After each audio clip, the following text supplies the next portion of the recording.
राखी लांबा, मोदी राज में जब जब कट्टर इस्लाम का पर्दाफाश होता है तब तब वामपंथियों के पेट में दर्द होने लगता है। जब जब हिंदुओं के हित की बात होती है तब तब कुछ लोग बिदबिदाने लगते हैं। जब भी हिंदुओं पर हुए अत्याचार को दुनिया के सामने रखा जाता है तब तब कट्टरवादी सोच उसे झूठा बताकर सच को झूठ में बदलने की कोशिश करती है। मोदी राज में एक और सच सामने आया, या यूं कहें कि कैसे हिंदू महिलाओं को जबरन झूठे प्यार के जाल में फंसाकर उन्हें इस्लाम धर्म कबूल करने पर मजबूर किया गया। इस सच्चाई को दुनिया के सामने लाया जा रहा है।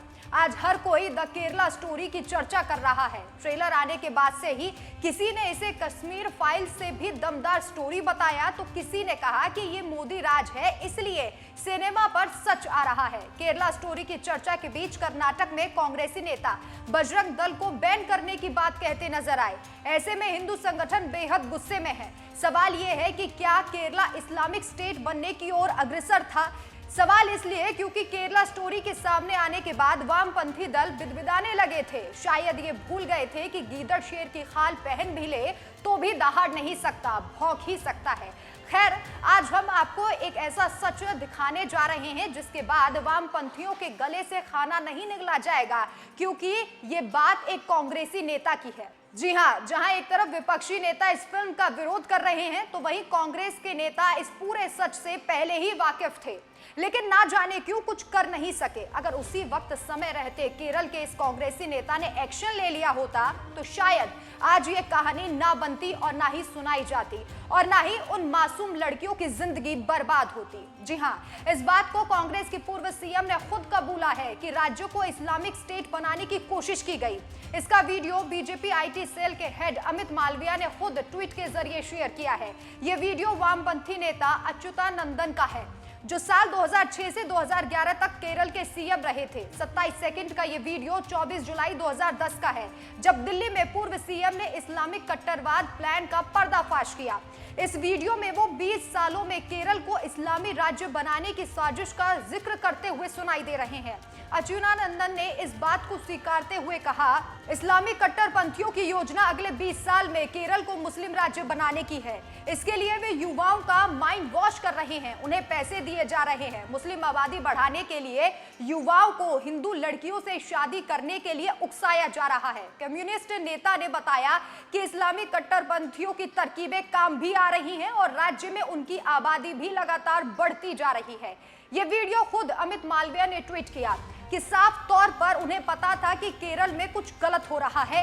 मासूम लड़कियों को प्यार के जाल में फंसाकर कुछ जिहादी मानसिकता अब बच्चियों पर हावी हो रही है। अमित मालविया ने एक और ट्वीट में लिखा, अच्युतानंदन एक कट्टर कम्युनिस्ट थे। वे एक ऐसे व्यक्ति नहीं थे जिस पर भगवत दृष्टिकोण रखने का आरोप लगाया जा सकता है।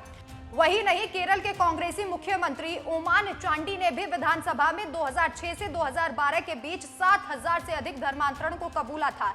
लव जिहाद वास्तविक और खतरनाक है। हमारी लड़कियों को बहला फुसलाकर कट्टरपंथी अपने आतंकी संगठनों के लिए इस्तेमाल कर रहे हैं। हम शुतुरमुर्गी की तरह अपने जोखिम पर अपने सिर रेत में गाड़ सकते हैं।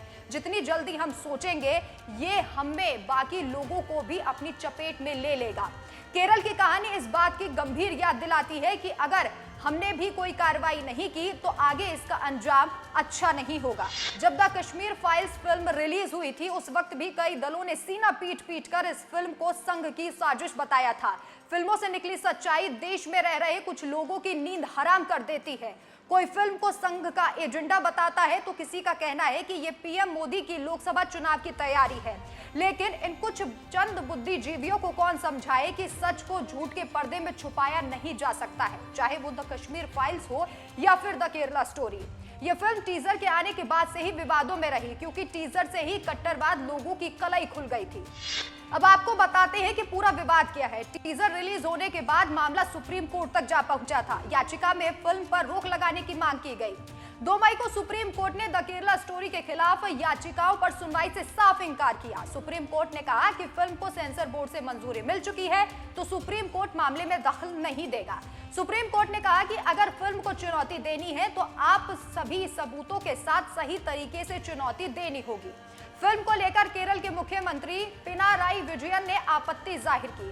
उन्होंने फिल्म की कहानी को संघ परिवार की झूठ की फैक्ट्री का उत्पाद बताया। वहीं कांग्रेस ने भी इसे झूठ का पुलिंदा बताया। कांग्रेस नेता शशि थरूर ने भी फिल्म निर्माताओं पर राज्य की वास्तविकता के घोर अतिशयोक्ति में लिप्त होने का आरोप लगाया।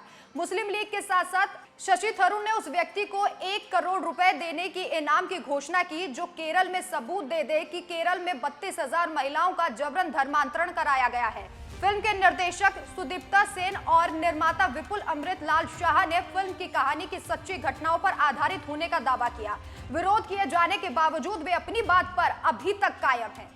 इस बीच कांग्रेस सांसद शशि थरूर का दोहरा चेहरा भी सभी के सामने आ गया। थरूर का एक पुराना ट्वीट अब वायरल हो रहा है जिसमें वो खुद लिखते हैं कि कुछ महिलाओं को गुमराह करके उनके पति अफगानिस्तान ले गए और फिर अफगानिस्तान में वो महिलाएं फंस गई हैं। अब इस ट्वीट के वायरल होते ही शशि थरूर ने सफाई भी दी है। थरूर ने पोस्ट को रीट्वीट करते हुए लिखा, कई लोग मेरे 2021 के इस ट्वीट को फैला रहे हैं जैसे कि ये ट्रेलर और द केरला स्टोरी के प्रचार के लिए मेरी वर्तमान आपत्तियों को कम कर देगा। कांग्रेस खुद जहां ये कह रही है कि ये एक एजेंडा आधारित मूवी है, तो वहीं उसी के नेता ने सच्चाई कई सालों पहले सभी के सामने खोल कर रख दी थी। लेकिन अगर समय रहते कदम उठा लिया होता तो शायद बेहतर होता। लेकिन आज जब फिल्म के जरिए कहानी सभी के सामने लाई जा रही है ताकि आने वाली पीढ़ी सतर्क रहे, तो वामपंथियों के पेट में दर्द हो रहा है।